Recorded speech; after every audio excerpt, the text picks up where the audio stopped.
of Tech Talk with me, Tripti Sinha, your host from Tech Jobs Fair.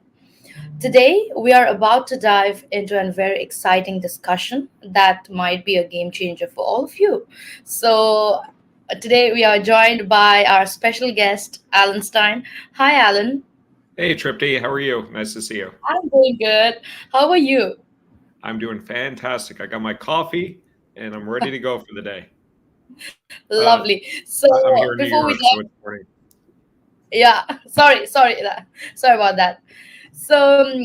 Before we dive into the topic, let me just give you a little bio about Alan. He is a founder and CEO of Kadima Careers. He aims to boost 1 million careers by 2040 with leadership at Google and Salesforce. He empowers underrepresented talent, addressing hiring biasness through his growth framework.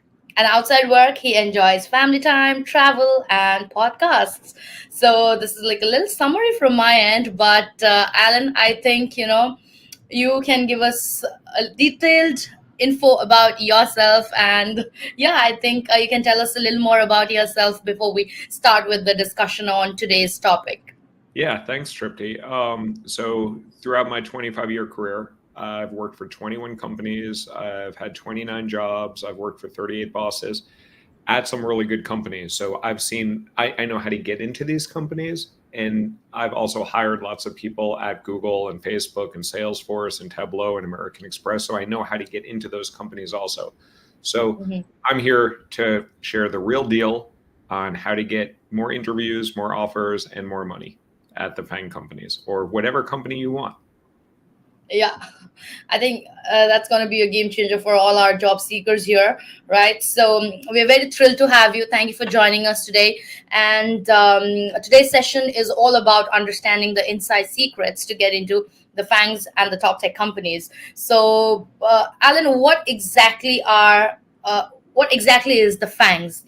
And just to let our people know out there.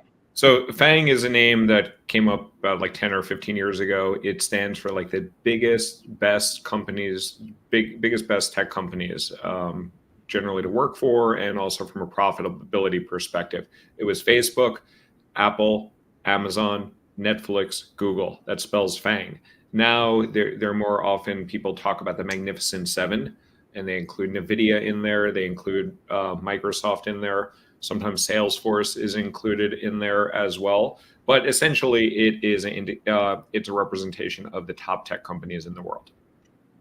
Yeah, I think our viewers also, like, our job seekers, it's their maybe a dream, right, to land into some of these companies as an employee. So yeah, that would be great. So what makes getting into these top tech companies so difficult, like, Yeah. maybe, yeah, so what makes it difficult for them to get into these companies? So I believe you have around 135 registrants for this talk here, and there are about a billion people on LinkedIn. Let's say 5 or 10% of those billion people want to work at some top companies. So you're talking about 50 to 100 million people that are competing for jobs at these top companies. So there's a lot of demand for individuals that want to work at these top companies. So with more demand or with more supply of people, well, anyway, the supply demand. I didn't do so great in economics, but essentially there is a lot of demand for these jobs and there's a limited supply of opportunities. So it's Yeah. hard to get noticed, seen, considered, and then ultimately the offer. Got it. So, how can they work on to get, maybe um, seen? Maybe they like make them stand out. Yeah. So there's three ways to get into to be seen by a human being. You can either apply cold and hope that a recruiter looks at your resume. You Hmm. can get recruited or sourced by a company. And if you get any inbound, great, take that. Any inbound is awesome. Or you can get someone to refer you in. That will get your resume looked at by a human being. It doesn't mean that you're going to get the interview, but all you want is a human being who consider you. And at that point, then it's up to you how you of LinkedIn, how effectively you interview along the way. You need someone to look at you. I just feel your voice getting a little muffled. Oh, is this Yeah. better? Is that better? Yes, much more Okay. better now. Okay. Sorry. That's weird. Hopefully, anyway, you got to get a human to see you. That's the key to getting a job. Great. Yeah, I have heard a lot about, references like before applying for the job. Like, is it like networking with people of that company who are already working in there and then asking a reference from there, or how does the referrals really work? So there's an adage that says, dig the well before you're thirsty. So you need to build these relationships before you actually need to activate those relationships. So build those relationships at those companies where you want to work, even if there's not a job open right now for you. Build those relationships, and earn referrals. Don't ask someone for a referral. If you ask somebody to refer you in, I can tell you this from my experience working at all these companies, it's a lot easier for people to say yes to your face and then not do anything about it afterwards. So you really want to earn it and not ask for it. That's a beautiful tip. So, are there any specific idiosyncrasies that of how the FAANGs interview? Like, do they follow certain protocols or pattern? So Google and Amazon have very specific structured interview processes, and that's actually what we teach at Kadima Careers. We train people for Google and Amazon. Google has a very particular process. I'm not going to go into depth of each of those, but those two have very structured interview processes that lead to a little bit more intense interview process, but because they follow a structured process, it's very beatable. The other FAANGs and pretty much every other company out there do some semblance of first conversation is with a recruiter. Next conversation is with the hiring manager. And then if that all goes well, if you pass those screens, then you go on to what they call the loops or the on-sites or panel interviews, where there's often a series of behavioral based questions that are asked of you from the hiring manager, from a direct report, from a cross-functional stakeholder, from different constituents that you might be working with. Got it. So, what can they do? Like, what can the job seekers do to, get a chance to land an interview, or maybe improve in themselves to, better get a chance at getting an interview? Build relationships. The first step is identify what companies you want to work for.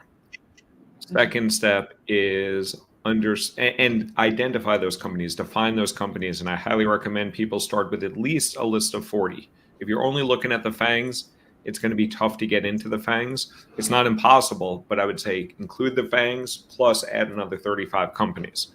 Focus on those companies, reach out to people, either people that you know now, people that you might have gone to school with a long time ago, or you can build relationships leveraging commonalities. Maybe someone went to your same college, or someone worked at a previous employer, or someone grew up in the same location as you, or lives in the same location as you, or they're attending this event here today. So leverage those commonalities to reach out and build and start to build a relationship. Got it. So before I move into my next question, right, I just saw a question out here in the comment section. So they want to know about an entry level role in top companies. So how do they get a chance? Like, or Same, do they have same way. someone? So if you look at jobs, it's almost like a pyramid. That's a bad pyramid, but if you think about a pyramid, at the bottom, there's a hell of a lot more entry level jobs. And as you go Uh-huh. higher up, there's only one CEO of the company, and there's only a couple people in the C-suite, and there's more VPs and so forth. But there's a lot of roles for entry level. But there is also a lot of demand. There's a lot more people that are going into their first job or early stage of their career. So the tactics that I talk about here are quite similar. You got to find those companies that you want to work for. You got to build those relationships. You need somebody to put your resume on the top of the pile. Also, if you happen to go to school at a university that is a well-respected university, there are often on campus recruiting efforts as well. So if you're in college, there's other things to do on that side. So is it like, do we as a job seeker have to be well prepared about the companies that we want to apply to, and not just randomly look for jobs, like, like they see a job opening and then they just apply, not giving so much importance to the company, but then to get a job. You don't need to do any research to apply. Because the odds of once you apply to actually getting an interview is like 1 out of 100 or something like that. So if you're doing research for all those companies, it's going to slow you down. So just get your Yeah. application out. Once you get an interview scheduled, and again, it'll be like 1 out of 100. Like if you're getting a referral, it could be like 1 out of 5 chance of getting an interview. Then you prepare, you understand a little bit about the company, you understand about the values, you are prepared to tell them why you want to work for Stripe and why Stripe is your top company to work for, or why you want to work for Spotify, or why you want to work for Tesla, whatever company you're talking to. You just need a couple of bullet points of why that excites you. And for some of the top companies, honestly, they don't even care. Google and Amazon never cared. Google I worked for, Amazon I got an offer for. They didn't give a crap whether I wanted to work at Amazon or Google. They just assumed that I did. So yeah, I see another question here, which says like, do they? How about tweaking their CV and cover letters, No, depending on a specific roles? no. It's like putting lipstick on a pig. You are what you are. If the best thing that you can do is make the roles that you've held before clear. The titles need to fit into the nomenclature that the companies are used to seeing. The companies that you've worked for, make sure that Mhm. that is clear. Your years of experience, make sure that's clear, and promotions, and also show quantifiable impact in your resume. Outside of Yeah. that, all these resume enhancement services and customization is not very helpful for, especially if you're talking about the top tech companies. You might be able to fool some less attractive companies with that methodology, but depends what sort of company you're trying to go for. But even with those less attractive companies, a referral will be much more effective than some resume that AI customizes for you. Yeah. Right. So it's very it's so they have to have like a clear understanding about what is the job role that they're looking for, and not the company mainly. No, look at company first, then Okay. be reflective of what you're good at. So for Mhm. you, you're a community and partnership manager at tech job fairs. If you were going to try to apply for a job as a software engineer at Google or at any company, however you redesign your resume, they are not going to pick your resume for that role. But if you apply to Google for a community or partnership manager role, they might look at your resume, especially if you get a referral. So you are what you've done in the past. Hiring managers do not want to hire you for what you want to do. They hire you for what you have proven that you can do. Uh, got it, got it. Because I've seen a lot of people, they try on their hands on different aspects. Like, they try certain things for certain years and they see there's no growth or something happening, and they want like a career change. And then again, few years, and again, career change. So that way, they're always landing in an entry level role because they don't have the experience for that particular job role, right? Yeah. So, So I've performed, I'm on my 7th career pivot. I started as a psychologist, then I worked on Wall Street, then I worked in venture capital, then I worked in baseball, then I worked in marketing at American Express, and I worked in big tech. Now I've done entrepreneurship. Every time that I have pivoted, it has been through relationship building, or in the case of when I wound up on Wall Street, that just fell in my lap. So I got fortunate there. So sometimes something can fall into your lap, but 6 out of yeah, those other 7 times, it was me figuring out where I wanted to go, having yeah, conversations with those people, and those people making introductions and preparing me for how to interview for those sort of roles. right. Got it. So I think people are getting a clear idea on what they have to do moving forward, in order to get into top companies. So now we've already understood about how do we land a chance on getting an interview, right?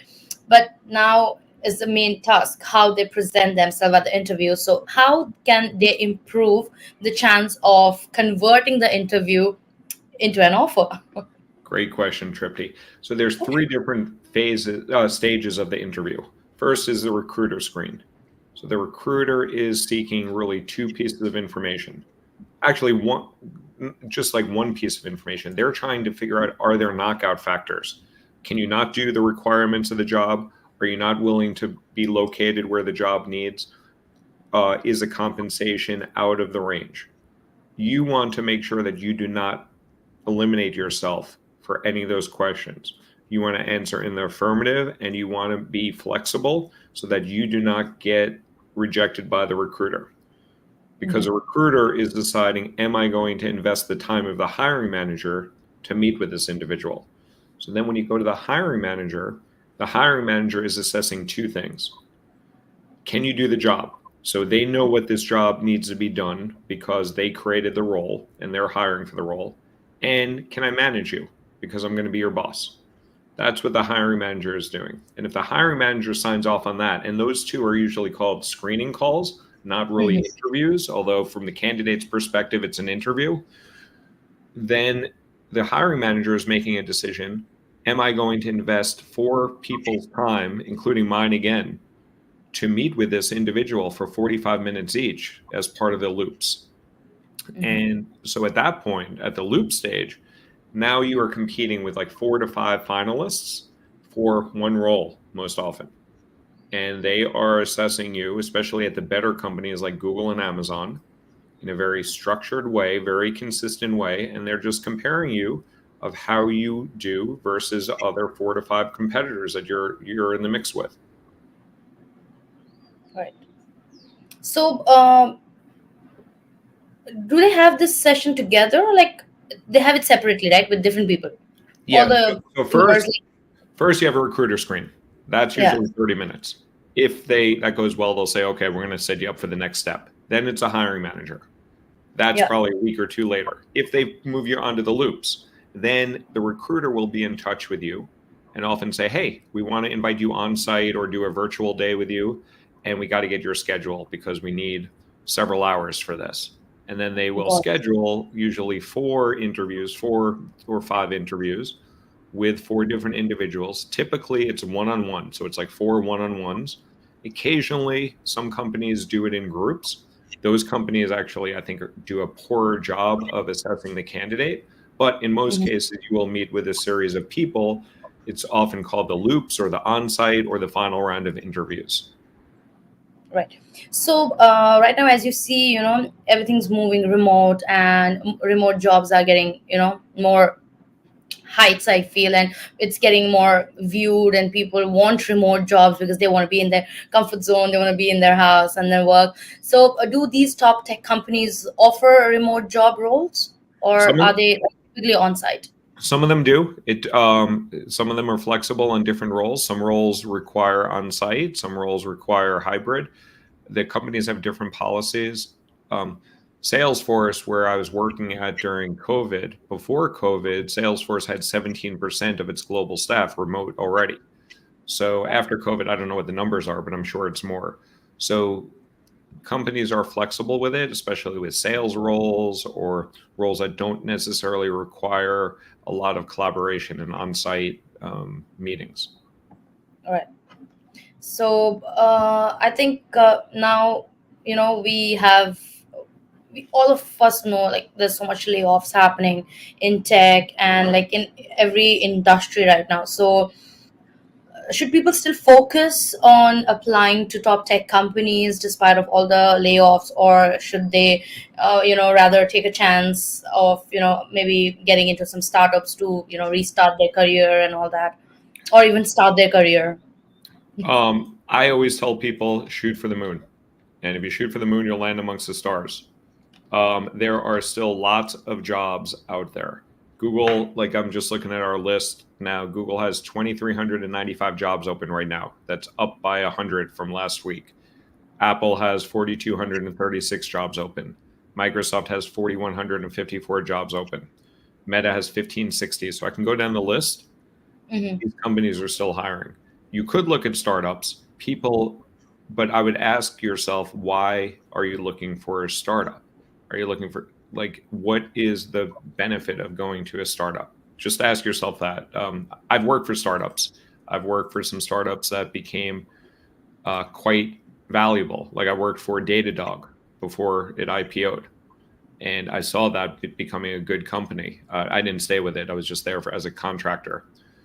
But I've worked for a lot of poor companies too, and more startups will fail than will succeed by a wide margin. Yeah, that's true. That's true. So, I just have one last question. So, like you said, they can shoot, like aim for the moon, right? So, um, like you mentioned about the openings at different top tech companies, at top companies. So, they all have this career page, right? And then there's LinkedIn, from where people look for jobs. So, are they following the right path? Actually, are they going to the right path looking for a job? Like, do they have to go to the career section of these companies, or is LinkedIn the right place? So first off, again, there's three channels to get into to talk to a human: cold apply, be recruited, or referral. I highly recommend the referral route. But if you're going to on the cold apply, the best way to apply cold to a job to increase your odds is to apply at the right site at the right time for the right role. The site to apply for are the first party job sites: Spotify.com/jobs, Google.com/careers, Salesforce.com/jobs. You apply at those sites rather than LinkedIn, because those sites have the more up to date roles and the more comprehensive list of the roles than you will see on LinkedIn. If you wait for it to show up on LinkedIn, it's already been on the first party website and you are not seeing the full list of opportunities. So, Yeah, and also a third thing is, some of these highly attractive companies do look at the source that applications come from. And if the application comes from LinkedIn, they just assume you are a job seeker. If it comes from snap.com/careers, they assume that you're interested in Snap and you will be more likely to convert to a Snap employee rather than just a general job seeker. So mhm. that's slightly advantageous too. So it does benefit you to apply at the first party sites and to track that on a weekly basis. Because if you apply for a job that's more than a week old, the horse has left the stable and you're not going to be under consideration for that job in most cases. Yeah, because it's fast filling. Yeah. And they won't give you feedback. They won't give you a rejection. It will just sit in their queue for ages. And Salesforce, when I worked there, had 7 million applications of people that did not get the job, and Salesforce did not act on, and they just had this big database of resumes and I'm sure there's lots of good candidates in there that are still waiting for a response. Right. I mean, like, probably it just takes them a few days to even like get the top resumes, who are relevant for the Oh, yeah. role, Yeah. and then get the interview and all that. And then you get the referrals. So the Yeah. referrals get Right. to go over any of those submitted applications. And also there are sourcers at some of these top companies. So they are actively reaching out to the type of talent that they want. They're not waiting for randos to come in through the front door. Got it. So it's a pattern they follow, and I think we just have to understand how it works, and then just be Yeah. active in that process. It, Can't it be like, it's yeah, it's a clear process. It's very misunderstood by people. Mhm. But if you really think about it, and like I will break this down on May 8th, if people want to show up to my talk on May 8th, you can just go to my profile and sign up for that talk. But the process is very clear. It has not changed. It's evolved a little bit, but fundamentally, the process of getting a job is the same that it's been in my 25 years of having job, maybe 30 years of having. I've actually been working for 36 years, including my first job at a grocery store. amazing, amazing. So it's just the supply demand thing that we have to understand. Yeah. Supply, demand, and understanding how to get seen. Like, yes, Right. if you are applying for very in demand companies, you have to assume that there's lots of supply competing with you, so that you need to stand out. Right. Well, I think that was very insightful, and people will, be able to move into a right track after this, after they hear your insights and your say on how to get hired, or like all get into these top tech companies, because we everyone follows a process, and whenever we follow a process, things go well. Like it's like baking a cake. If Yep. It's just one small measurement mistake and the cake doesn't become a cake, it becomes something else, Yeah, right? So yeah. No, I think the baking analogy is a good one. There is a process to follow here, and if you follow the process, your cupcakes yeah, will taste yummy. yeah, otherwise I did a mistake. Like I put so much flour in it and it was just a doughy thing. I don't know what it was. It wasn't a Yeah, cake. exactly. And my mom was like, how did you measure? I'm like, no, I just put it like this from the pack. And I'm like, no, you have to measure it. I'm like, okay, next time I'll measure. And then I got a cake out of my oven. It was a cake. So it's just a process that we need to follow. That's amazing. Okay, is there something that we have in the comment section? The overall process has changed, but the AI recruiting engines have changed.